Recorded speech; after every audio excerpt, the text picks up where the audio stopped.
Halo pemirsa, saya Bong Chandra. Hari ini Anda sedang menyaksikan sebuah program bernama A Cup of Inspiration. Saya percaya inspirasi seringkali datang dari hanya secangkir kopi. Dan tema kita pada hari ini adalah harga mahal dari seorang manusia. Kalau misalkan Anda melihat sebuah jeruk dengan harga mungkin 3.500 sampai 5.000 rupiah, jeruk tersebut harganya akan jauh lebih mahal ketika kita mencoba memerasnya, menjadikannya sebagai jus jeruk misalkan. Kita bisa melihat jus jeruk dengan harga yang 15.000 sampai 25.000. Namun ternyata bukan hanya sampai kepada jus jeruk dengan harga 15.000 sampai 25.000. Ternyata jeruk tersebut pun juga mesti bisa dinaikkan lagi harganya dengan cara mungkin menjadikan kulit jeruknya sebagai lotion anti nyamuk dan lain sebagainya, atau ekstrak untuk beberapa makanan yang berbau jeruk. Nah demikian juga dengan manusia. Sama seperti jeruk, manusia juga mungkin akan diperas oleh masalah. Masalah-masalah membuat kita jauh lebih sulit. Kemudian tekanan finansial, krisis ekonomi, kita rugi dalam bisnis, ditipu teman, dikhianati teman, atau lain sebagainya. Ketika apa yang kita rencanakan tidak tercapai, itu bukan membuat harga kita sebagai manusia semakin turun, justru akan membuat harga kita sebagai manusia semakin mahal. Contoh saja ketika saya pertama kali masuk dalam kuliah, ya waktu itu umur saya kurang lebih 18 tahun. Pada saat itu orang tua saya bangkrut. Nah kemudian pabrik papa saya disita sama bank, mobil kami dijual, dan kami hampir tidak bisa menikmati listrik dan telepon karena diputus karena kami tidak mampu membayar biaya iuran telepon dan listrik. Nah pada saat itu juga saya membantu orang tua saya untuk mengantarkan kue masuk ke pasar-pasar basah di Tangerang. Nah pada saat itu saya merasa bahwa hidup saya sangat murah, saya merasa rendah diri, saya tidak bisa sama seperti teman-teman saya bisa menikmati hidup yang lebih baik. Mereka bisa pergi shopping, beli barang-barang yang lebih mahal, mereka bisa punya mobil yang terbaik, handphone dan gadget-gadget yang terbaik. Namun saya mengerti bahwa justru hal tersebut adalah good news atau kabar baik buat saya. Karena lewat tekanan hidup yang saya alami waktu saya umur 18 tahun, ternyata tekanan hidup itu memeras saya untuk bisa menjadikan saya ekstrak, dan harga saya sebagai manusia jauh lebih mahal. Jadi kalau misalkan Anda melihat bintang bersinar bukan di saat siang hari, ya bintang bersinar justru di saat sangat gelap. Semakin gelap bintang Anda semakin bersinar. Jadi buat sahabat excellent yang hari ini mengalami banyak masalah, buat sahabat excellent yang hari ini merasa diperas oleh masalah, pastikan masalah tersebut bukan menjadikan Anda semakin murah, tapi menjadikan Anda menjadi manusia yang harganya lebih mahal. Kita akan membahas lebih lanjut lagi tentang topik harga mahal dari seorang manusia di segmen yang kedua. Tetaplah bersama saya Bong Chandra, Strive for Excellence. Masih bersama saya Bong Chandra dalam program acara A Cup of Inspiration. Di segmen yang pertama kita sudah membahas bahwa ternyata manusia akan semakin mahal ketika diperas oleh masalah. Dan seringkali yang memeras kita untuk menjadi sebuah manusia yang menjadi mahal adalah ketika kita mengalami keringat dingin dalam hidup kita. Siapa sih yang gak pernah mengalami masa-masa yang paling takut, ragu untuk memulai atau untuk action? Saya pun pernah mengalaminya. Ketika saya pertama kali menjadi seorang pembicara atau motivator, pada saat itu usia saya 20 tahun. Jujur, pada saat ketika saya memberikan seminar, tangan saya itu mengalami keringat dingin. Dan bahkan saya sampai bilang kepada panitia saya, kenapa AC begitu dingin? Lalu panitia saya menjawab dengan joke mengatakan, Pak, AC-nya belum kita nyalakan. Lalu saya bilang, lalu ini dingin karena apa? Lalu mereka bilang mungkin dingin karena Bapak grogi atau karena Bapak tegang dan lain sebagainya. Nah pada saat itu saya mulai berpikir, ternyata semua orang hebat sekalipun, Cristiano Ronaldo, Madonna, David Beckham, mereka pasti pernah mengalami masa-masa di mana mereka keluar keringat dingin. Tapi justru ketika kita keluar di keringat dingin, itu membuktikan bahwa sebenarnya kita keluar dari area aman kita. Jadi kalau misalkan Anda hari ini sudah lama tidak keluar keringat dingin lagi, coba kita introspeksi diri. Mungkin saja kita sudah lama di zona nyaman kita, di comfort zone kita. Sebagai contoh, ketika saya pertama kali memberikan seminar, saya keringat dingin, tapi lama-kelamaan ketika sudah 3 tahun menjadi seorang motivator, ketika kakak perempuan saya menikah di Yogyakarta, pada saat pemberkatan pernikahan, Pak pendetanya bilang sama saya seperti ini, ada kata sambutan dari Pak Bong Chandra. Waktu itu saya langsung lihat kakak perempuan saya. Kenapa? Saya kaget, saya shock karena dia nggak briefing saya, dia nggak kasih tahu saya bahwa saya harus memberikan speech. Kemudian karena ini pemberkatan pernikahan, saya nggak sempat komplain. Dan dari wajahnya kakak perempuan saya ingin mengatakan bahwa kamu kan udah biasa. Tapi dalam hati saya juga menjawab bahwa saya nggak terbiasa karena saya biasa memberikan seminar motivasi, bukan acara pemberkatan pernikahan. Tapi karena pada saat itu saya sudah 3 tahun di bidang motivasi, Saya pikir show must go on. Saya maju aja, saya memberikan speech, dan pada saat saya memberikan speech ternyata waktunya molor. Jadi saya nggak bisa berhenti sebelum para panitia memberikan saya time out. Bahkan saya berhenti itu karena mereka menghentikan saya dengan musik. Nah pada saat itu teman-teman saya tanya, Bong, berapa lama yang kamu butuhkan untuk bisa menyiapkan speech yang begitu bagus? Saya bilang saya nggak siapin speech tersebut. Itu mengalir begitu saja karena saya sudah 3 tahun di bidang yang sama. Keringat dingin saya sudah nggak ada lagi. Lalu kemudian teman saya bilang, itu bagus, berarti kamu talenta. Kamu diberikan talenta oleh Tuhan untuk bisa public speaking. Saya pengen seperti kamu, ketika ngomong di depan nggak keluar keringat dingin lagi. Sejenak saya berpikir seperti ini, bukankah ini kabar buruk? Ketika saya sudah nggak keluar keringat dingin lagi, berarti saya terlalu lama di area aman saya. Saat itu saya berpikir saya harus keluar dari comfort zone saya. Saya mengerjakan bisnis properti. Ketika saya mengerjakan bisnis properti, pada saat itu saya pernah mengalami masa-masa sulit. Ketika pertama kali saya melakukan grand launching, perumahan saya tidak ada rumah contohnya, tidak ada kantor pemasarannya, kemudian juga masih banyak pohon pisang, ya, rumput ilalang dan lain sebagainya. Dan orang beli properti karena mereka percaya dengan developernya, punya portfolio, punya CV. Sementara ini adalah properti pertama saya. Jujur waktu pertama kali saya grand launching, tangan saya keringat dingin. Bahkan saya pernah mengalami masa-masa seperti di demo. Pada saat saya di demo itu adalah masa-masa yang paling dimana keringat saya dingin. Nah, tapi saya bersyukur, itu artinya adalah saya bertumbuh. Saya diperas menjadi manusia yang lebih mahal. Nah kemudian setelah sudah 2-3 tahun di properti, ternyata keringat dingin saya sudah hilang lagi. Dan saya kembali mengingat, kalau saya ingin jadi manusia yang lebih mahal, saya harus kembali keluar dari comfort zone saya. Lalu saya buat bisnis kuliner, yaitu di bidang restoran. Dan sekali lagi, saya tidak punya background tata boga, perhotelan, kemudian hospitality. Saya tidak mengerti bagaimana cara masak. Adik saya pernah ledekin saya, dia bilang, jangan-jangan kamu masak air aja keasinan. Saya nggak ngerti masak, saya nggak ngerti bikin resep, tapi saya ngotot, saya beranikan diri untuk buka restoran. Tujuan saya bukan untuk, oh Pak Abo nggak puas atau lain sebagainya, tapi tujuan saya adalah untuk supaya saya belajar untuk terus keluar dari comfort zone. Dan betul, pada saat saya pertama kali buat restoran, keringat saya keluar lagi. Jadi buat sahabat excellent, perhatikan diri kita masing-masing. Mari kita lihat diri kita masing-masing. Kapan terakhir kali Anda keringat dingin? Ketika saya sampaikan ini di seminar saya, peserta seminar saya, dia bilang seperti ini, Pak, kalau begitu aku bersyukur. Kenapa? Karena saya setiap hari keringat dingin. Saya bilang, kenapa kamu setiap hari keringat dingin? Nggak tahu Pak, saya setiap hari keringat dingin. Saya bilang, orang keringat dingin belum tentu keluar dari comfort zone. Mungkin jantung kamu lemah. Saya guyon seperti itu. Jadi buat kepada sahabat excellent, belajarlah temukan ketakutan. Justru hal-hal besar, produk-produk terbaik di dunia muncul dari rasa takut. Coba kita lihat insurance. Kenapa ada produk insurance? Karena kita takut dengan ketidakpastian di masa depan. Kita takut kalau misalkan kita sakit, siapa yang biayai rumah sakit kita? Siapa yang biayai anak kita nanti? Jadi produk-produk terbaik muncul dari rasa takut. Pemadam kebakaran, airbag pada mobil dan lain sebagainya. Kalau Anda ingin menjadi manusia yang lebih mahal, kejarlah rasa takut. Do what you fear, watch it disappear. Kita akan kembali lagi di segmen ketiga, tetap di program di TV Excellent, A Cup of Inspiration. Pemirsa, masih bersama saya Bong Chandra dalam program acara A Cup of Inspiration. Seperti yang kita sudah belajar di segmen yang pertama dan segmen yang kedua, di segmen yang ketiga saya akan membahas ada 2 poin yang kita harus lakukan supaya harga kita sebagai manusia jadi jauh lebih mahal.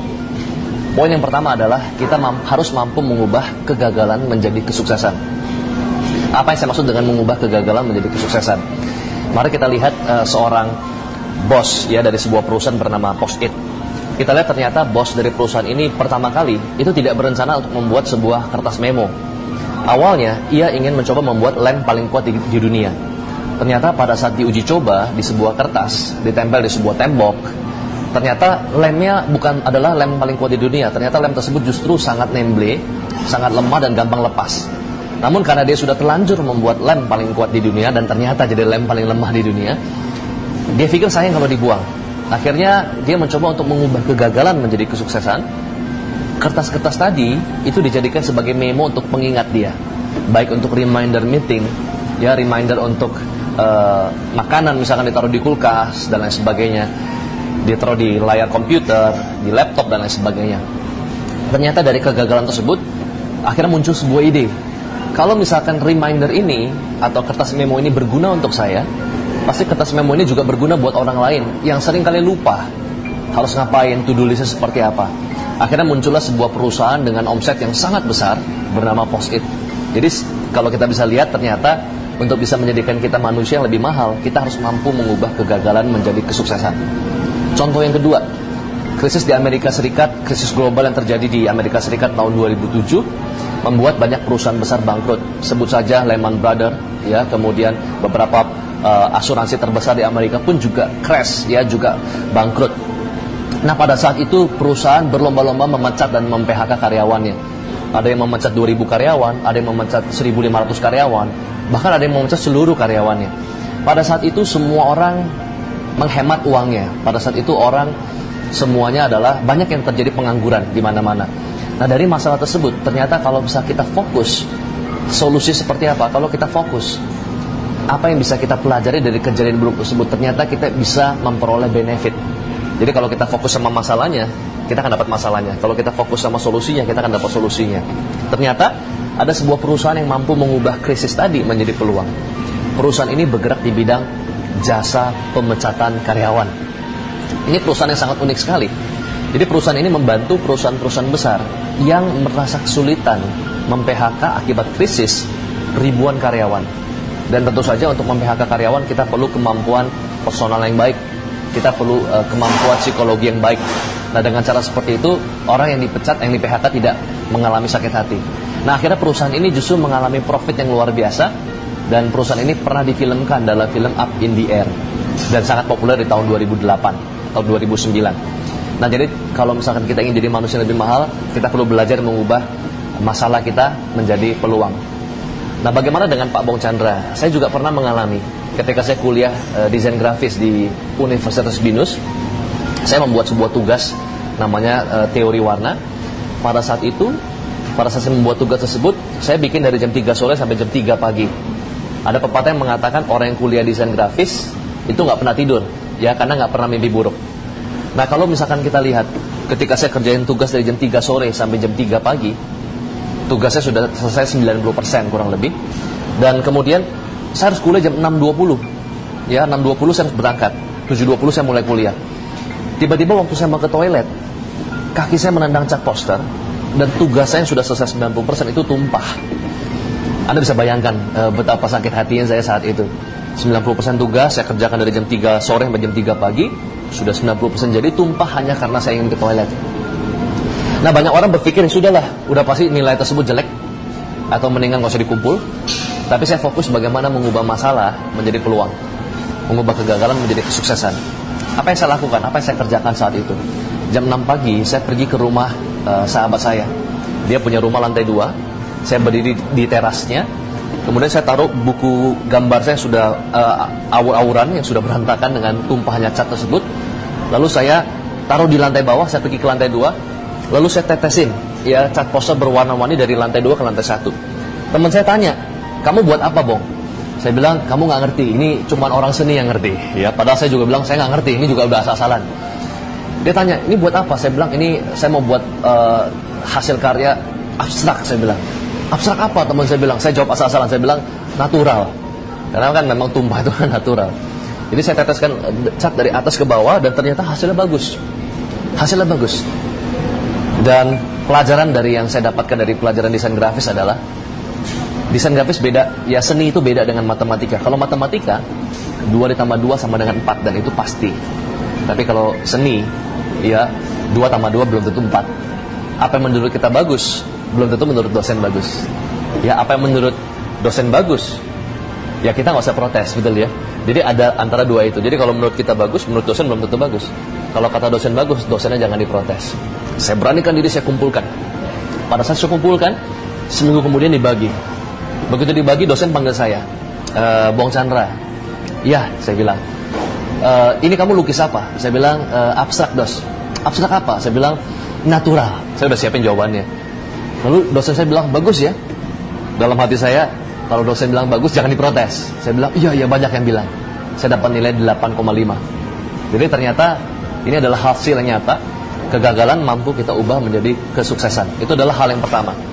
Hal yang kedua, agar kita menjadi manusia dengan harga yang lebih mahal, saya akan berikan teknisnya. Kalau kita seorang profesional, seorang entrepreneur, seorang marketing, untuk kita bisa sukses, masih ingat jeruk tadi? Jeruk diperas menjadi jus jeruk. Jadi jeruk adalah turunan pertama, jus jeruk adalah turunan kedua. Tapi masih bisa lagi ada turunan ketiga. Misalkan seperti lotion, kulit jeruk, atau kulit jeruknya bisa dibuat asinan. Artinya adalah harga produk kita akan semakin mahal ketika kita turunkan menjadi turunan kedua, turunan ketiga, atau turunan keempat, atau seterusnya. Artinya kalau kita misalkan ingin sukses, kita perlu turunkan produk kita. Sebagai contoh, saya ingin bangun bisnis hotel, Pak.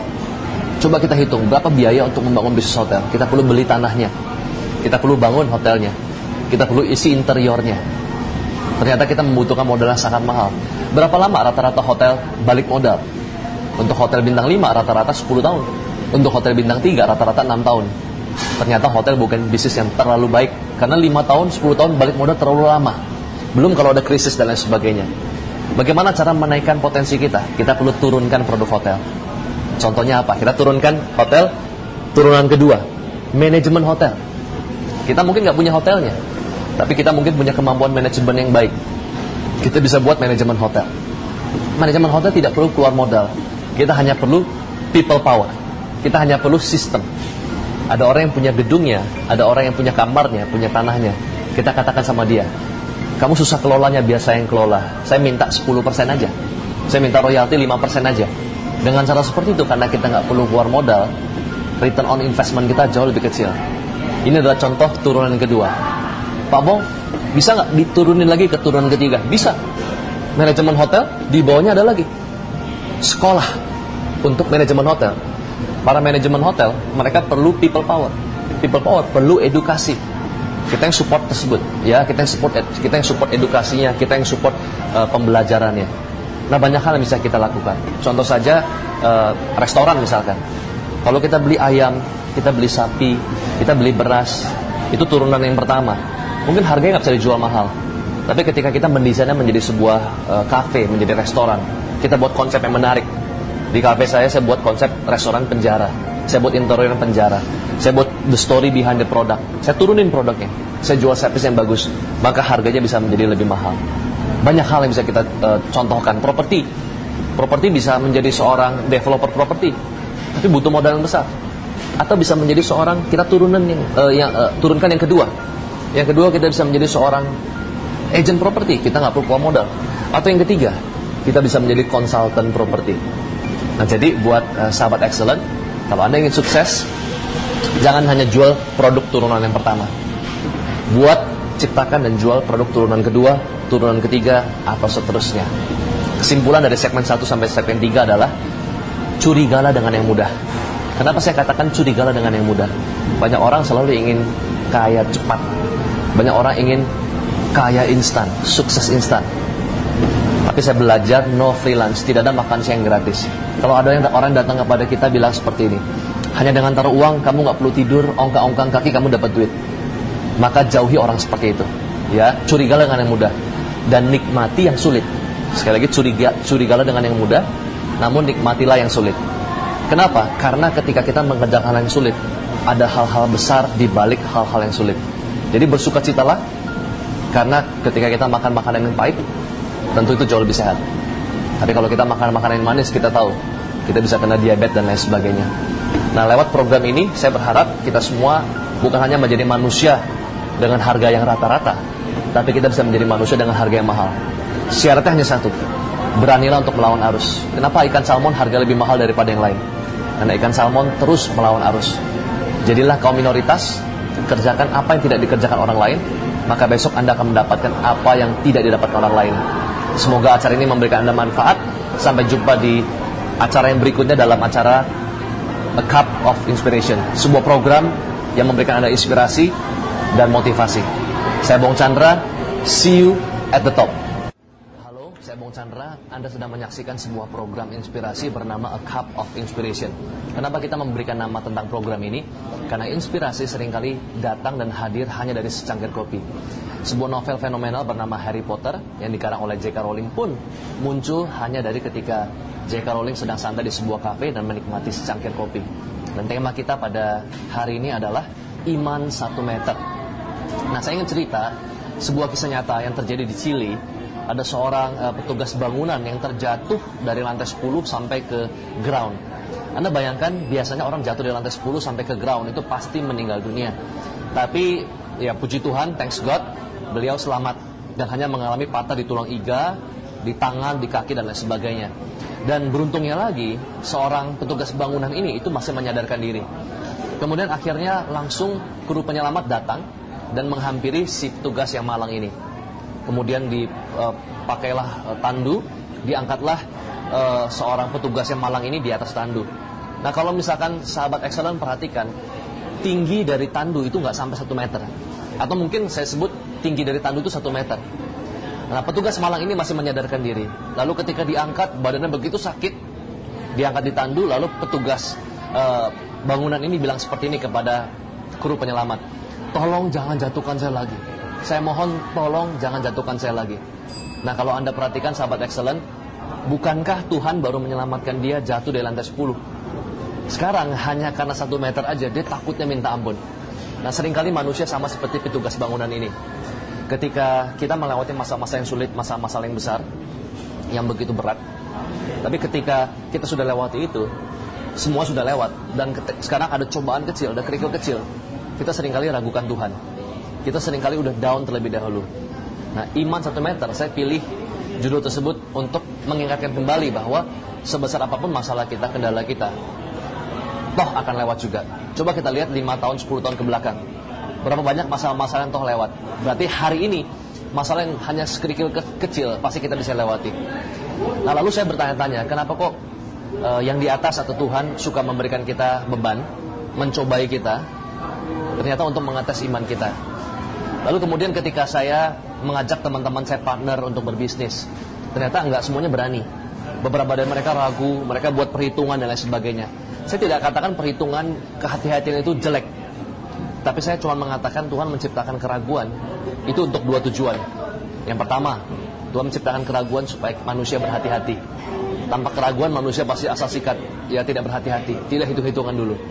Tapi tujuan kedua Tuhan menciptakan keraguan adalah supaya Tuhan bisa memisahkan mana yang emas, mana yang pasir. Sekali lagi, mana yang emas, mana yang pasir. Jadi karena semua orang ragu, maka tidak semua orang bertindak.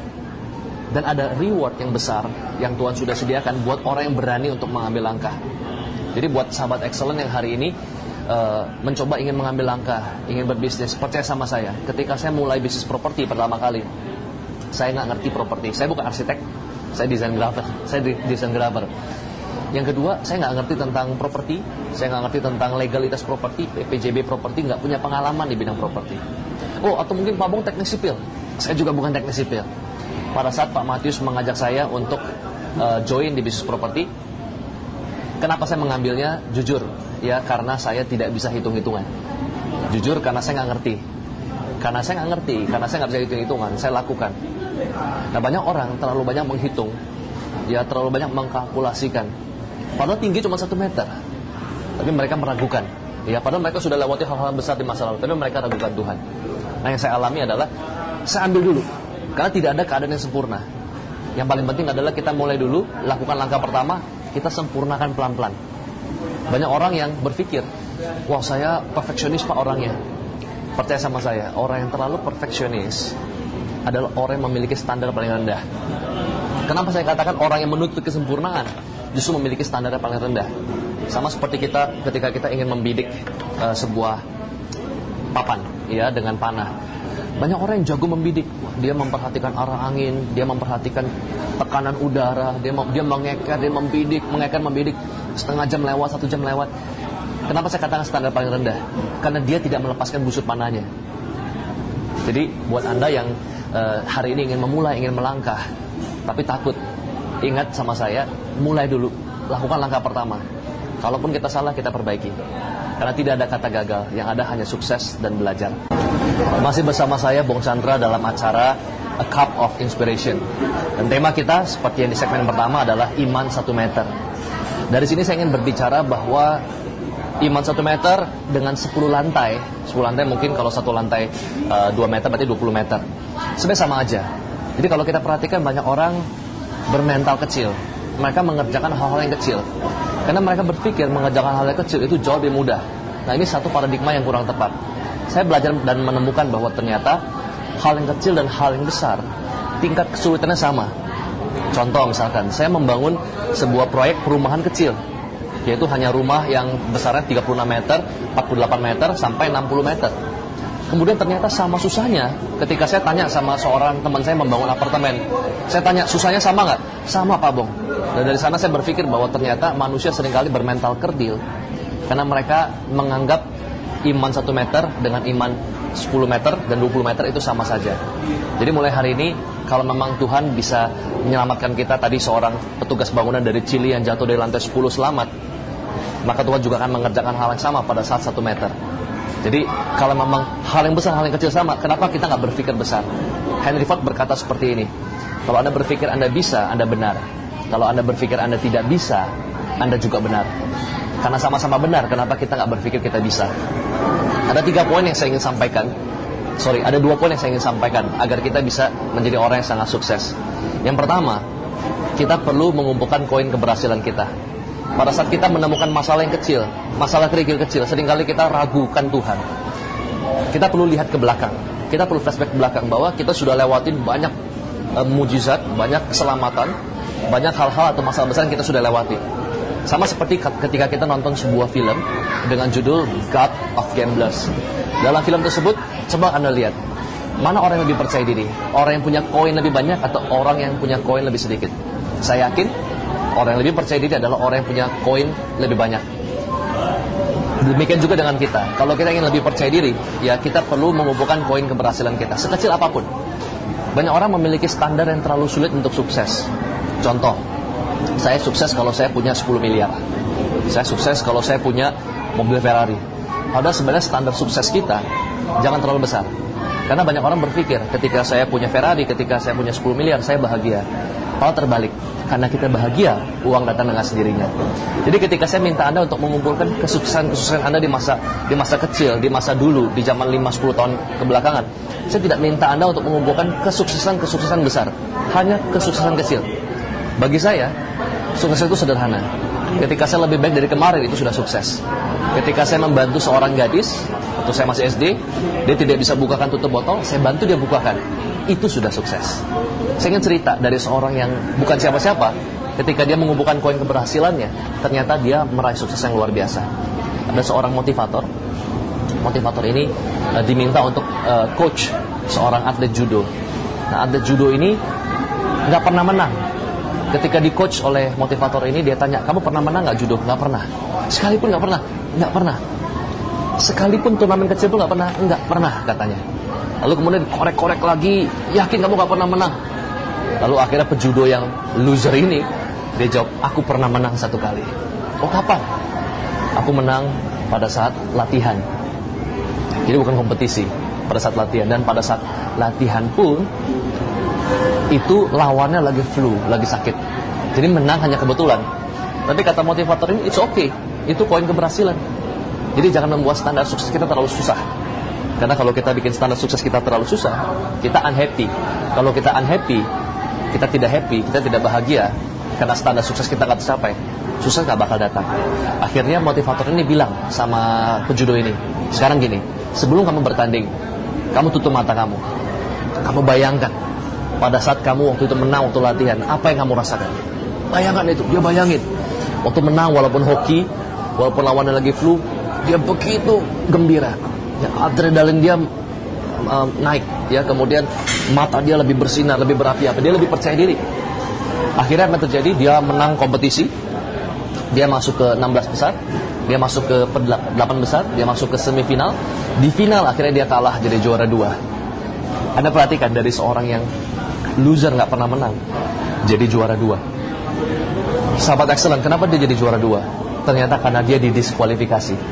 Karena waktu di final, ketika lawannya sudah jatuh, harusnya nggak usah dipukul, diserang lagi, tapi dia masih serang karena terlalu semangatnya. Akhirnya dia didiskualifikasi dan hanya jadi juara 2. Jadi sebenarnya dia harusnya jadi juara 1. Dan ini true story. Seorang yang bukan siapa-siapa, ketika dia ingat kesuksesan dia di masa lalu, sekecil apapun, ternyata menambah kepercayaan diri. Sama seperti petugas bangunan di Chili. Ketika dia ketemu hambatan, ingat dulu kamu pernah selamat lantai 10. Kenapa 1 meter kamu sekarang takut? Jadi saya ingin memberikan PR kepada sahabat excellent. Coba flashback ke belakang. Apa kesuksesan kecil kita yang pernah kita raih? Waktu saya maju memberikan seminar, pernah seorang MC-nya hanya memanggil, mari kita sambut Bapak Ibu sekalian, Pak Bong Chandra. MC ini nggak membacakan CV, nggak membacakan portfolio. Dan jujur waktu itu saya nggak terlalu percaya diri. Tapi beda ketika MC yang menyambut, mari kita sambut pengarang buku bestseller, seorang pebisnis properti, Pak Bong Chandra. Ternyata saya lebih percaya diri. CV Anda, sekecil apapun, Anda menang lomba balap karung, Anda pernah menang lomba puisi, Anda pernah juara 3 di balap lari walaupun peserta cuma 4. Itu berarti juara 1 dari belakang. Tapi nggak apa-apa, itu prestasi. Kumpulkan koin keberhasilan Anda semakin banyak. Setiap hari Anda tutup mata Anda. Setiap hari Anda bayangkan, pagi-pagi sebelum tidur, pada saat bangun tidur atau malam-malam sebelum Anda tidur, Anda selalu berpikir, kumpulkan apa yang bisa Anda syukuri hari ini, kesuksesan apa yang Anda raih hari ini. Dengan cara seperti itu Anda akan menjadi manusia baru setiap harinya. Tetap bersama saya Bong Chandra dalam sebuah program bernama A Cup of Inspiration. Dan masih kita bahas tentang iman 1 meter. Kalau kita belajar tentang iman 1 meter, kita perlu belajar untuk bersyukur apa yang terjadi di belakang kita. Banyak orang bilang, Pak, bagaimana cara menemukan talenta? Saya nggak bisa karena saya merasa saya bukan talenta di bidang public speaking, makanya saya nggak bisa ngomong di depan banyak orang. Saya merasa talenta saya bukan di bidang tarik suara, makanya saya nggak bisa nyanyi. Nah, padahal sebenarnya setiap orang itu diciptakan Tuhan dengan potensi yang sangat luar biasa. Tapi kita nggak sadar. Ternyata kita, orang-orang hebat seperti Thomas Alva Edison, Albert Einstein, Graham Bell, ternyata mereka baru menggunakan 3% dari kemampuan alam bawah sadarnya. Saya bayangin, kalau orang sejenis mereka baru gunakan 3%, gimana kalau mereka gunakan 10% aja? Nah, seringkali manusia rata-rata hanya menggunakan di bawah 1% dari kemampuan alam bawah sadarnya. Bagaimana caranya kita bisa mengembalikan potensi kita, potensi yang sudah Tuhan tanamkan di dalam hidup kita?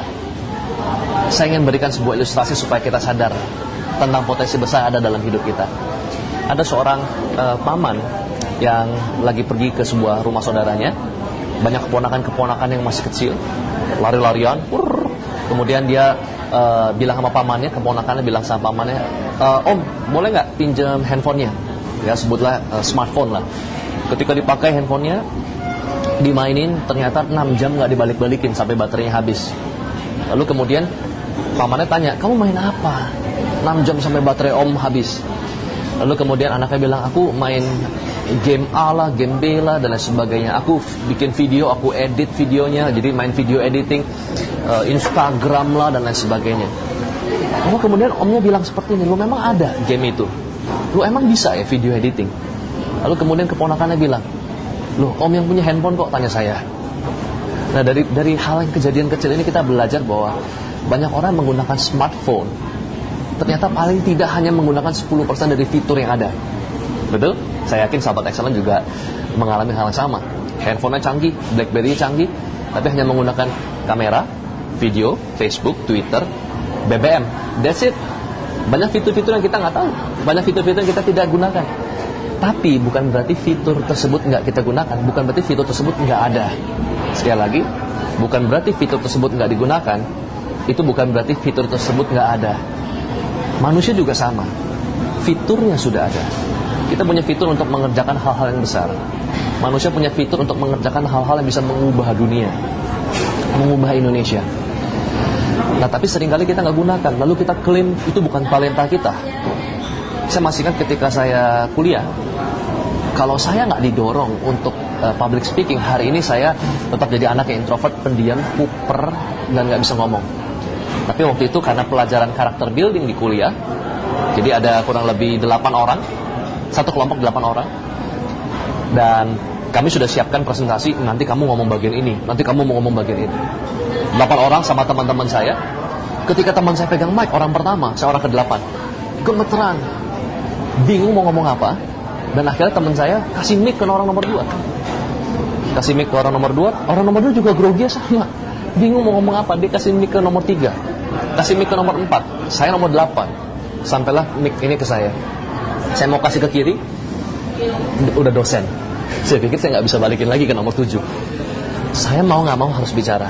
Dan itu pengalaman pertama saya ngomong di depan banyak orang. Akhirnya saya ngomong. Begitu saya ngomong, ternyata saya melebihi jam lagi. Dan pada saat saya selesai bicara, ternyata seluruh audiens memberikan saya standing applause. Disitulah saya mulai sadar bahwa ternyata saya punya talenta, fitur di bidang public speaking.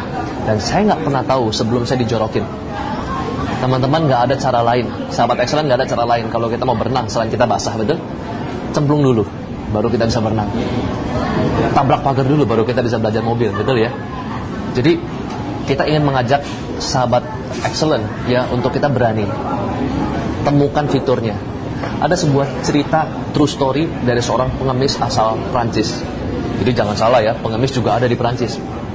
Kita Indonesia nggak perlu malu ya, di Prancis juga ada pengemis. Pengemis punya perawakan, rambut berantakan, brewok nggak dicukur, sendalnya kanan ada kiri nggak ada, lusuh, kemudian bajunya bau, dan jalannya lihat ke bawah karena dia nggak percaya diri. Suaranya pelan sekali, nggak pede. Suatu hari pengemis ini lagi jalan di sebuah festival. Festival tersebut banyak tenda. Tendanya warna-warni, merah, hijau, kuning, dan lain sebagainya. Tapi ada tenda yang warnanya hitam.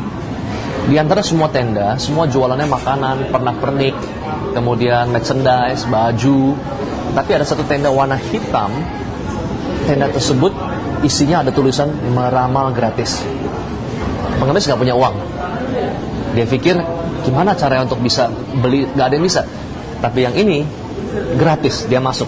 Begitu dia masuk, dia ketemu peramal dengan wajah yang misterius, dengan kristal ballnya. Peramal ini minta garis tangan dari pengemis tersebut. Dikasihlah garis tangan. Begitu dilihat garis tangan dari pengemis tersebut, peramalnya bilang, kamu ini harusnya bukan jadi pengemis, harusnya kamu jadi orang yang sukses, karena garis tangan kamu sama dengan Napoleon Bonaparte. Pengemis ini memang miskin, tapi dia nggak bodoh, dia nggak percaya. Dia pulang tetap dengan ngomongnya pelan, jalannya nunduk, bajunya berantakan, mukanya nggak diurus, sendal kanan ada kiri nggak ada. Seminggu kemudian dia pergi ke festival di tempat yang lain, ketemu festival yang sama kurang lebih. Ada tenda makanan, minuman, pakaian, merchandise, dan ada satu tenda warna hitam lagi dan tulisannya lagi-lagi meramal gratis. Dia langsung berpikir, kalau saya masuk peramalan berbeda sama yang minggu lalu, tapi yang diramalkan bersama, saya akan percaya, saya akan yakin. Akhirnya pengemis ini masuk, dilihat dulu muka peramalan, oh beda. Begitu beda, ternyata dikasih garis tangannya lagi. Dan peramal yang ini juga bilang, harusnya kamu sukses, karena garis tangan kamu sama dengan Napoleon Bonaparte. Dua orang peramal yang berbeda bilang hal yang sama. Dia jadi yakin. Langsung dia pulang, dia potong brewoknya, dia betulin rambutnya, dia cuci bajunya, dia betulin sendalnya. Tapi di luar dari penampilan, dia mengubah sikapnya. Yang tadi ngomong pelan, dia ngomong jadi pede, percaya diri. Yang tadi dia jalan nunduk, sekarang dia lihat ke depan, tatapan matanya sangat tajam. Dan akhirnya sejarah mencatat, ini true story. Pria ini atau pengemis ini pernah menjadi orang keempat terkaya di Prancis. Sahabat excellent, coba kita perhatikan dari kisah ini. Yang harus dilakukan manusia adalah bukan pergi ke dukun atau ketik rekspasi apa, pergi ke orang-orang pintar, atau mungkin pergi ke Gunung Kawi mungkin. Enggak, yang perlu kita lakukan adalah kita menyadari bahwa kita sudah punya fiturnya. Kita menyadari bahwa hari ini, pernah nggak ada yang tahu kalau ternyata peredaran darah di dalam tubuh kita itu panjangnya beberapa ratus kali keliling bumi, dan kita dapat mengedarkan darah hanya dalam waktu tempo sepersekian detik. Kalau Anda perhatikan, bukankah itu sebuah mujizat yang Tuhan kasih buat kita?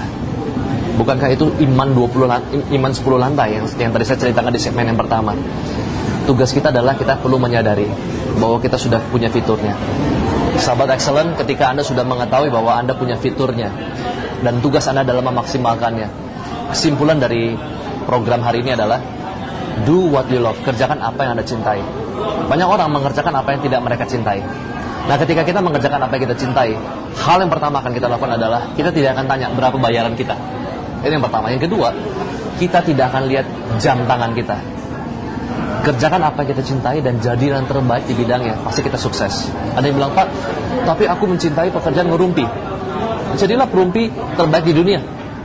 Bisa Pak kaya? Bisa. Anda lihat Oprah Winfrey, dia ngerumpi dengan aktor-aktor Hollywood, aktris-aktris Hollywood, dan dia kaya. Pak, saya hobinya itu berantem ya Pak. Jadilah Chris John. Pak, saya hobinya ngebut-ngebutan. Jadilah Valentino Rossi. Kerjakan apa yang kita cintai dan jadi yang terbaik di bidangnya.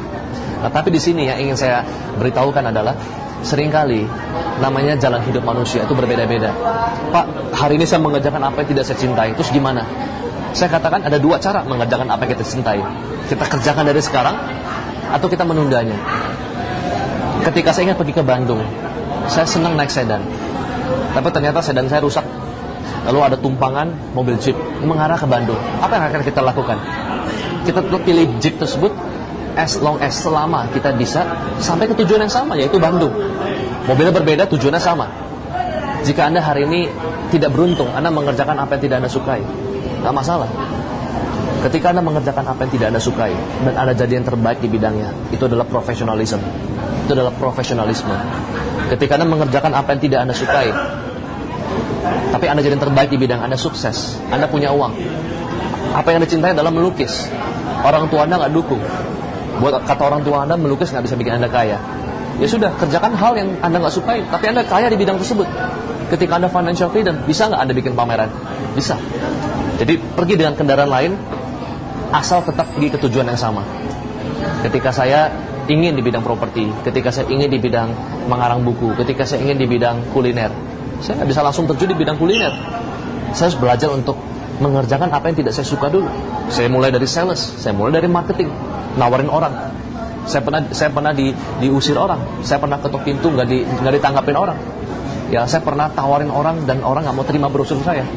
Apakah saya menyukai hal tersebut? Totalis saya sangat tidak suka. Tapi hari ini karena saya mengerjakan apa yang saya tidak suka, tapi saya kerjakan lebih baik daripada orang lain. Rewardnya adalah ketika financial freedom, saya bisa kerjakan apa yang saya suka. Saya bisa bangun restoran, saya bisa bangun kopi town, saya bisa bangun properti.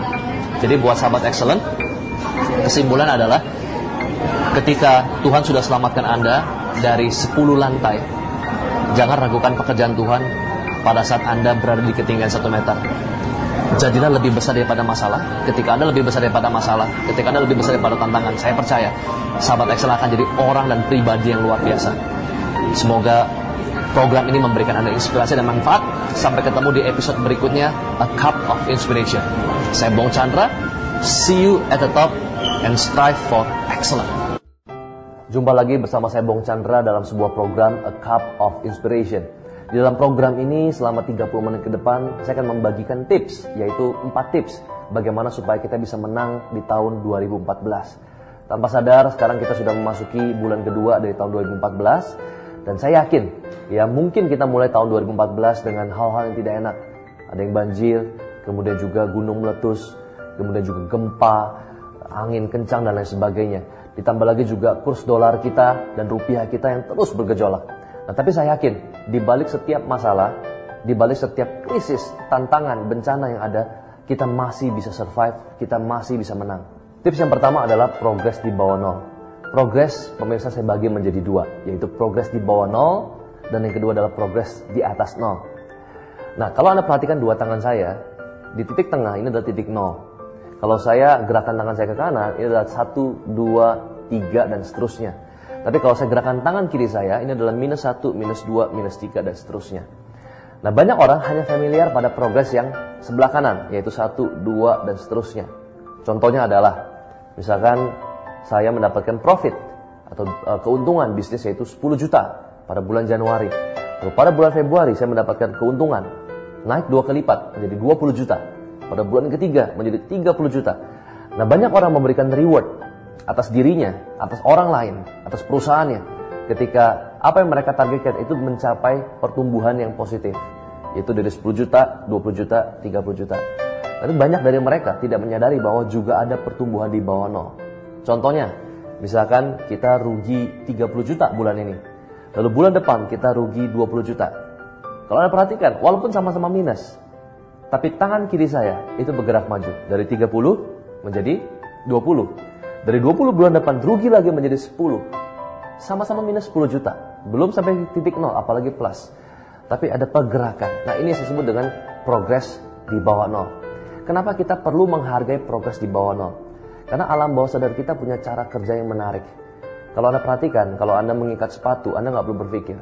Bahkan ketika Anda menyetir, Anda bisa sambil BBM-an dengan tangan kiri Anda. Bahkan tangan kanan Anda, kadang-kadang mungkin lagi garuk kepala atau pindahin gigi dan lain sebagainya. Semua hal tersebut Anda lakukan tanpa berpikir. Di satu sisi Anda lagi memperhatikan jalan, konsentrasi kepada tujuan Anda. Di sisi lain Anda bisa BBM orang lain, partner kerja Anda. Siapa yang mengerjakan? Yang mengerjakan adalah alam bawah sadar Anda. Alam bawah sadar menyimpan potensi yang luar biasa. Bahkan 88% potensi sukses manusia ditentukan bukan oleh alam sadar, tapi oleh alam bawah sadar mereka. Nah, bagaimana cara supaya alam bawah sadar kita itu termotivasi? Bagaimana cara supaya alam bawah sadar kita itu mendorong kemampuan terbaik kita untuk mencapai target-target yang belum pernah kita capai? Kuncinya adalah memberikan reward, memberikan penghargaan kepada alam bawah sadar terhadap progres. Nah, progres yang saya maksud adalah progres di bawah nol. Misalkan dulu kita marah sama orang, dendam 1 tahun. Saat ini kita marah sama orang, dendam 3 hari. Kita nggak perlu menghukum diri kita bahwa kenapa saya pendendam. Anda justru harus memberikan motivasi, reward kepada alam bawah sadar Anda bahwa oke, saya tetap pemarah tapi saya lebih baik. Saya pernah ketemu seorang ibu rumah tangga yang wajahnya selalu tidak bahagia, moodnya selalu jelek. Saya tanya kenapa? Apa standar bahagia menurut Anda? Oh, aku bahagia kalau kaya. Apa standar kaya buat Anda? Aku merasa kaya kalau aku punya 1 juta US dollar. Dari mana Anda pegang kalimat tersebut? Saya baca majalah apa? Orang yang kaya adalah orang yang punya 1 juta US dollar. Nah, kalau misalnya tanya sama ibu rumah tangga tersebut, suami Anda kerjanya apa? PNS. Kira-kira masuk akal nggak punya 1 juta US dollar? Enggak, Pak. Kalau enggak masuk akal, berarti 1 juta nggak tercapai. Anda nggak merasa kaya, Anda nggak merasa bahagia. Saya mau tanya sama ibu rumah tangga tersebut, kira-kira kita kaya, dapat uang dulu baru bahagia, atau karena kita bahagia uang datang? Dan dia nggak bisa jawab. Kunci adalah bahagia dulu baru uang datang. Saya katakan kepada pemirsa, kepada sahabat excellent, mari sama-sama kita ubah standar sukses kita. Jangan buat standar sukses yang begitu berat, yang begitu sulit, yang begitu besar. Buat standar sukses yang sangat mudah. Contohnya, apa standar suksesnya Pak Bong? Buat saya, sukses adalah ketika saya lebih baik dari kemarin. Even sedikit. Karena orang sukses dengan orang rata-rata, bedanya nggak jauh. Jadi kalau misalkan kemarin saya bangun kesiangan, jam 10, hari ini saya juga kesiangan, 9.30, saya tetap orang yang lebih baik. Ketika saya memberikan reward atas diri saya, atas pertumbuhan di bawah nol, alam bawah sadar saya akan termotivasi untuk the next progress. What's next? Apalagi yang bisa saya capai? Apalagi yang saya bisa raih? Tips yang kedua adalah sense of crisis. Sahabat excellent, ternyata krisis itu ada 2. Krisis dari dalam dan juga krisis dari luar. Saya akan bahas dulu krisis yang dari luar. Krisis dari luar itu bisa datang dari mana? Dari krisis ekonomi mungkin, bencana alam, situasi politik yang panas, kemudian perceraian dan lain sebagainya. Nah, krisis yang datang dari luar itu di luar kontrol manusia. Yang mungkin datang dari alam atau datang dari Tuhan dan lain sebagainya. Namun ternyata ada krisis yang kedua, yaitu krisis yang kita ciptakan lewat kesengajaan. Pak, untuk apa Pak kita menciptakan krisis secara kesengajaan? Karena ternyata potensi terbaik manusia baru bisa keluar ketika mereka terdesak, ketika mereka kepepet, ketika mereka krisis. Manusia itu baru berpikir bagaimana cara yang terbaik untuk mencapai tujuan mereka. Bagaimana cara yang terbaik untuk mencari jalan keluar. Kira-kira harus pinjam duit dengan siapa? Bagaimana cara supaya dengan modal yang kecil saya bisa mendapatkan hal yang besar. Itu terjadi ketika kita punya sense of crisis. Belakangan ini di awal tahun 2014, yaitu di bulan Januari, ya kurang lebih 15 Januari, dari 15 Desember sampai 15 Januari 2014, kami gagal menjual 1 unit properti pun. Pada saat itu saya lagi fokus kepada bisnis kuliner saya. Nah, kemudian akhirnya saya tertantang. Ya, saya tertantang dengan orang-orang yang mengatakan produkmu nggak laku, produkmu gagal dijual. Akhirnya saya men-challenge diri saya sendiri. Saya menantang diri saya sendiri dengan menempatkan diri saya pada krisis yang saya buat oleh diri saya sendiri. Saya katakan kepada tim marketing, saya katakan kepada para partner, saya katakan kepada para agent properti, dalam waktu sampai dari pertengahan Januari sampai 16 Februari, saya akan menjual 200 unit properti. Dan jika tidak, atau jika saya gagal, saya akan pensiun menjadi motivator. Pemirsa dan sahabat excellent, ternyata ketika itu saya pulang gak bisa tidur. Bagaimana tidak? 1 bulan gak jual apa-apa, sekarang 1 bulan mau jual 200 unit. Ini kelihatannya sangat mustahil. Tapi saya percaya, nothing is impossible. Tidak ada yang tidak mungkin. Ketika saya kepepet, saya gak bisa tidur, saya cari jalan, saya kumpulkan tim marketing saya. Begitu saya ketemu tim marketing saya, ya ampun, ternyata mereka semua masih 18 tahun, 19 tahun. Atau bahkan ada yang 20 tahun. Mereka semua masih muda. Dan mereka less experience. Saya tanya, kamu pernah jualan properti? Nggak pernah. Kamu pernah jualan properti? Nggak pernah. Jadi mereka nggak punya pengalaman. Tapi saya tetap terima tim marketing saya apa adanya. Walaupun mereka masih muda, nggak punya pengalaman. Saya katakan kepada mereka, tapi kalian bisa nggak kerja kayak orang gila? Mereka sanggup. Bisa nggak kalian gigit konsumen betul-betul dengan gigih? Mereka sanggup. Akhirnya saya motivasi mereka, saya buat pameran. Dan luar biasa, saya dapat cerita yang luar biasa dari mereka. Ada yang nginep di kantor demi untuk menjaga incoming call. Ketika saya memasang iklan ya di salah satu koran, iklan tersebut biasanya koran itu dibagikan kepada pelanggannya jam 5:30 pagi. Artinya 5:30 pagi pun telepon akan masuk. Mereka nginep di kantor untuk menjaga telepon tersebut. Ada yang sampai kecelakaan di tol. Ini luar biasa. Nah akhirnya sedikit demi sedikit, ketika masuk ke tanggal 1 Februari, ternyata saya baru menjual 30 unit. Jadi 2 minggu setelah target saya rilis kepada orang banyak, saya baru tercapai 30 unit. Dan yang lebih parahnya lagi, waktu saya tinggal 14 hari. Tapi akhirnya saya putuskan untuk kumpulkan mereka lagi. Saya katakan tidak ada yang tidak mungkin. Karena saya punya target dan saya punya krisis dalam diri saya. Akhirnya kami berhasil menjual pada tanggal 16 Februari. Totalnya bukan 200 unit, tapi kita break the target, yaitu 270 unit. Nah tidak sampai di sana, kemarin malam saya ngomong lagi di BB Group dengan tim marketing saya. Saya katakan target berikutnya tanggal 23 Maret, kami dan kita harus jual 300 unit properti. Kalau tidak saya akan gundulkan rambut saya. Dan saya juga bukan hanya sendiri, tapi saya juga ajak seluruh tim marketing yang laki-laki. Tidak jual 300, kita gundulkan kepala kita sama-sama. Sahabat excellent, ternyata pulang-pulang lagi, nggak bisa tidur lagi. Bahkan lebih nggak tenang, lebih dak-dikduk daripada pada saat saya berkomitmen akan berhenti menjadi seorang motivator. Nah, pemirsa excellent, yang harus kita lakukan adalah ciptakan krisis, jangan tunggu dari luar. Ciptakan kepepet dari dalam. Dengan cara seperti itu Anda akan lebih kreatif. Tapi sekali lagi, Anda boleh menciptakan krisis dalam diri Anda, tapi Anda juga harus mengukur apa kekuatan Anda, sampai di mana Anda sanggup. Bukan berarti, wah, kata Pak Bong harus ciptakan sense of crisis untuk kita kreatif. Langsung ada orang yang tanpa berpikir lagi, mereka cuci mobil, cuci rumah. Saya tanya, kenapa Anda cuci rumah, cuci mobil, padahal gaji Anda nggak cukup? Ya Pak, supaya saya kepepet. Bukan itu maksud saya. Kita boleh membuat diri kita kepepet, tapi Anda juga harus mengukur sampai mana kemampuan Anda. Tentu Anda juga harus menambah skill Anda, mengupgrade keterampilan Anda. Apa yang Anda tidak punya, yang Anda harus punya. Ikut banyak training, ikut banyak seminar, banyak baca buku, dan kerjasama dengan orang yang lebih sukses daripada Anda. Ingat, orang sukses tidak pernah kerja sendirian. Mereka selalu berpartner dengan orang yang lebih sukses. Dan banyak orang bilang, Pak, kalau saya bertanya sama orang yang lebih sukses, saya kelihatan bodoh. Saya katakan benar. Kalau Anda bertanya sama orang yang lebih sukses, Anda akan kelihatan bodoh 5 detik. Tapi kalau misalnya Anda tidak bertanya dengan orang yang lebih sukses, Anda bisa kelihatan bodoh selamanya. Itu saja tips dari saya, dan kita akan masuk ke tips yang ketiga. Semoga bermanfaat. Masih bersama saya Bong Chandra dalam program A Cup of Inspiration. Tadi Anda sudah mendengarkan 2 tips yang luar biasa, yaitu menghargai progres di bawah nol dan menciptakan sense of crisis di dalam diri Anda. Nah, tips yang ketiga untuk kita bisa menang di tahun 2014 adalah action and adjust. Action and adjust. Nah, pemirsa di rumah, kalau misalnya kita perhatikan, banyak dari kita seringkali takut melakukan hal yang baru, takut melakukan terobosan. Alasannya sederhana, bukan karena mereka kurang cukup skill, bukan karena mereka kurang cukup modal, tapi karena mereka takut melakukan kesalahan. Bicara soal kesalahan, ternyata kita manusia diberikan karunia oleh Tuhan untuk bisa mengadjust ulang apapun kesalahan yang kita lakukan. Sebagai contohnya, ketika suatu hari saya sedang nonton sebuah pertandingan sepak bola antara Manchester United dengan Chelsea.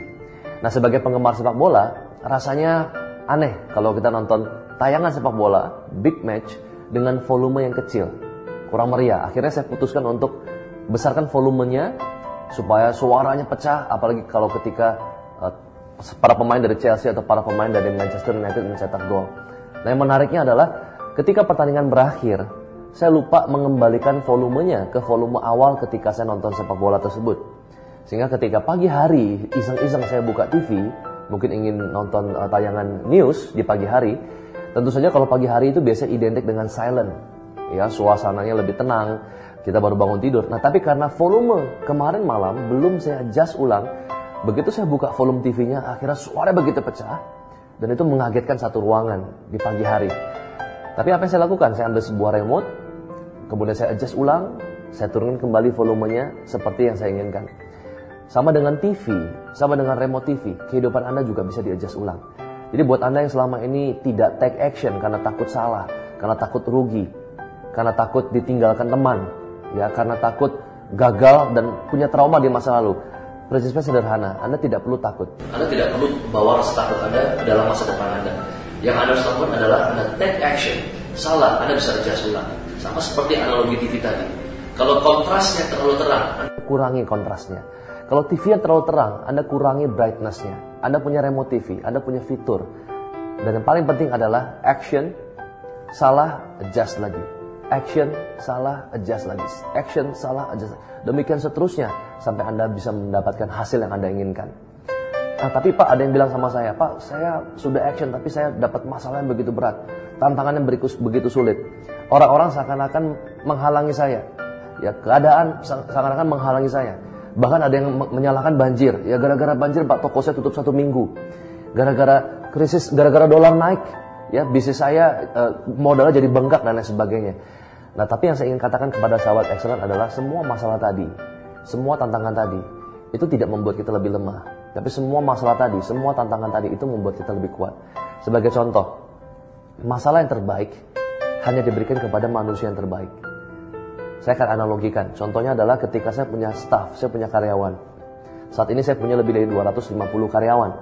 Dan kalau misalkan saya ada tamu dari luar negeri misalkan, kira-kira siapa yang akan saya tugaskan untuk menjemput tamu saya dari luar negeri? Apakah saya akan mempersilahkan mungkin OB saya atau kurir saya untuk menjemput? Mungkin tidak. Kenapa? Karena untuk menjemput tamu dari luar negeri itu diperlukan skill berbahasa Inggris atau berbahasa asing. Untuk itu, saya perlu memilih staf saya yang lebih berkapasitas, yang mungkin bisa berbahasa Inggris, yang mungkin bisa berbahasa asing. Jadi saya pilih-pilih masalah. Masalah yang berat, masalah yang besar, saya akan pilih staf yang berkapasitas untuk dikerjakan. Tapi kalau misalkan contoh yang kedua, saya ingin antarkan USB. Apakah saya akan perlu mengontak direktur saya? Oh Pak Direktur, tolong antarkan USB. Dalam hati dia mungkin akan tersinggung. Masa aku direktur disuruh antar USB? Nah, karena masalah ini mudah, hanya mengantarkan USB, maka saya cukup meminta messenger atau kurir, tolong kamu antarkan USB ini. Nah, itu adalah struktur perusahaan. Ternyata struktur kehidupan spiritual kita juga sama. Ada Tuhan, ada manusia. Tuhan itu kasih masalah juga pilih-pilih orangnya. Wah, masalah ini untuk manusia yang kere ya, masalah ini untuk manusia yang kerdil, masalah yang berat untuk manusia yang kuat, masalah yang besar untuk manusia yang berkapasitas. Jadi kalau misalkan hari ini Anda action, tapi masih salah terus, banyak tantangan, banyak masalah. Tugas kita adalah berpikir positif.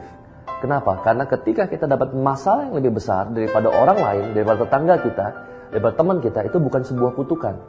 Itu sebuah hak istimewa, sebuah privilege yang Tuhan kasih, yang membuktikan bahwa kita adalah manusia yang berkapasitas. Harusnya Anda bangga. Harusnya Anda semakin kuat dengan tantangan semakin berat, dengan tantangan semakin sulit. Mudah-mudahan dengan tips yang ketiga ini bisa membuat Anda menang di tahun 2014. Tips yang keempat, hasil memang sama, tapi saya semakin dekat. Ada yang tanya sama saya, Pak Bong, kalau motivator itu kan pasti bisa memotivasi orang lain. Mestinya bisa motivasi diri sendiri. Banyak yang tanya sama saya, kalau begitu Pak Bong itu pernah down gak sih? Nah, ini dia. Saya katakan motivator juga manusia. Saya yakin juga beberapa teman-teman saya di industri motivator, atau juga trainer, atau juga inspirator, mereka pasti pernah down. Pasti pernah galau bahasa anak muda zaman sekarang. Saya pun juga pernah. Tapi bedanya apa? Kami para motivator dengan yang lain, ya. Bedanya adalah kalau motivator galau, kalau motivator down, itu tidak boleh update status. Nah, Anda bayangkan kalau kami update status ya, motivator update status itu pasti pengikutnya bubar ya, followernya bubar. Nah, tapi kenapa kok Pak Bong tetap semangat? Walaupun Pak Bong pernah down, pernah jatuh, tapi kok tetap semangat? Hari ini jatuh, kemudian besok pulih lagi. Sederhana. Tips yang keempat, hasil memang sama, tapi saya semakin dekat. Saya percaya kalau misalkan kita berlari, kita mau cari tujuan kita.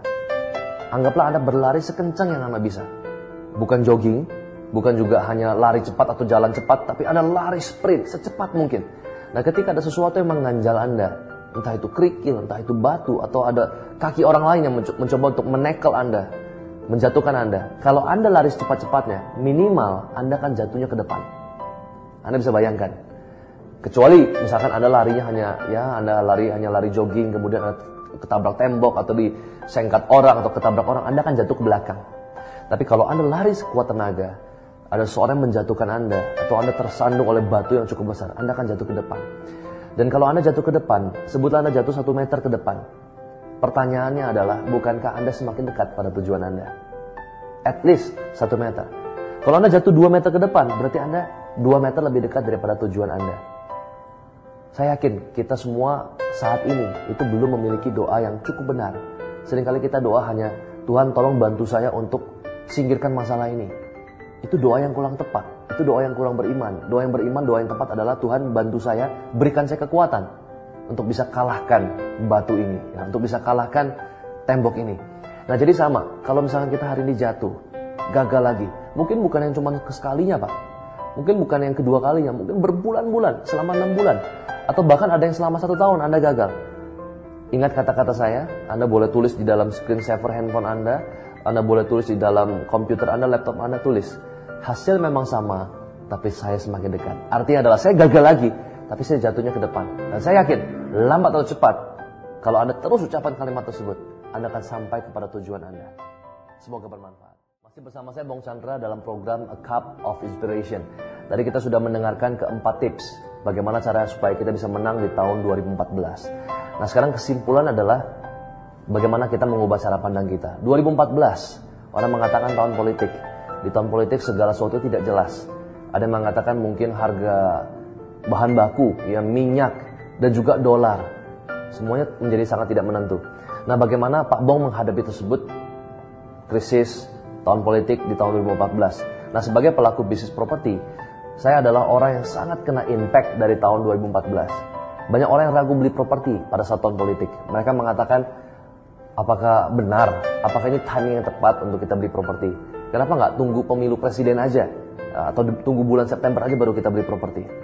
Kemudian ditambah lagi di tahun 2013 yang lalu, Bank Indonesia itu membuat kebijakan bahwa orang yang sudah membeli properti dengan KPR, apabila dia ingin KPR properti yang kedua, dia harus tambah DP-nya menjadi 40%, dan properti yang ketiga harus tambah DP-nya menjadi 50%. Nah ini akan menjadi bencana, akan menjadi satu badai ya untuk para pelaku bisnis properti, khususnya saya sebagai developer.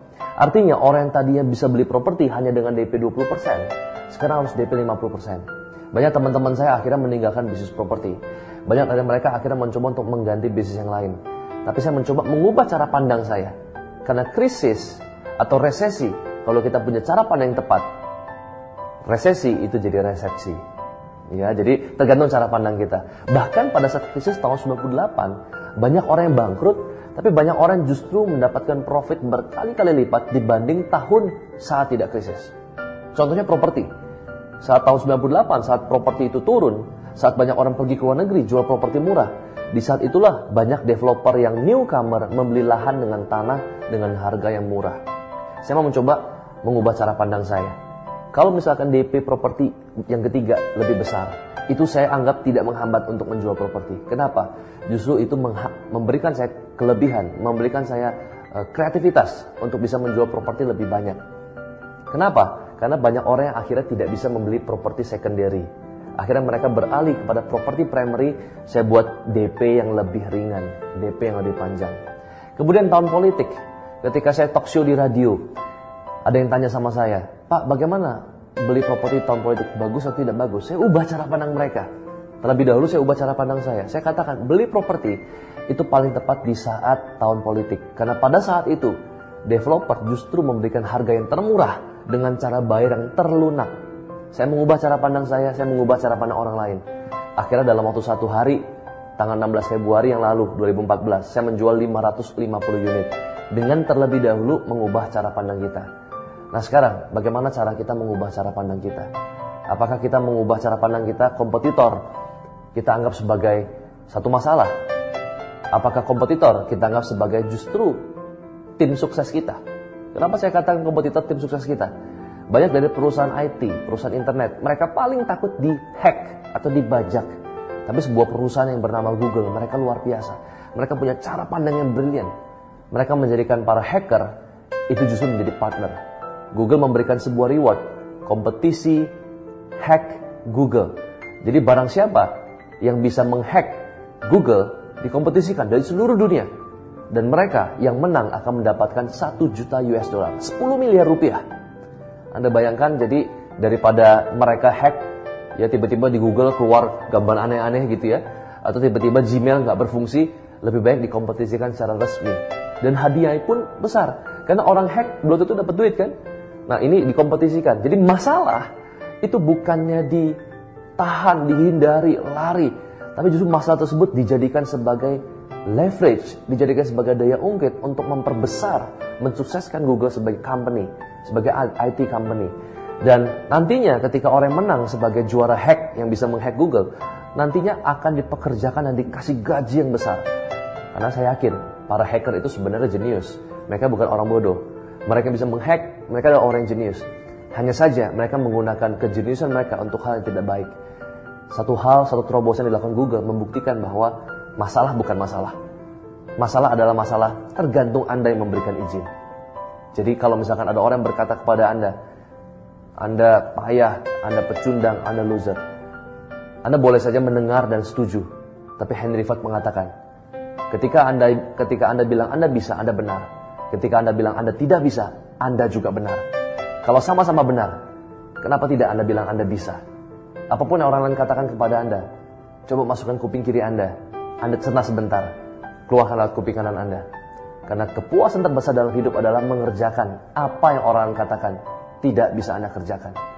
Semoga bermanfaat. Saya Bong Chandra, strive for excellence.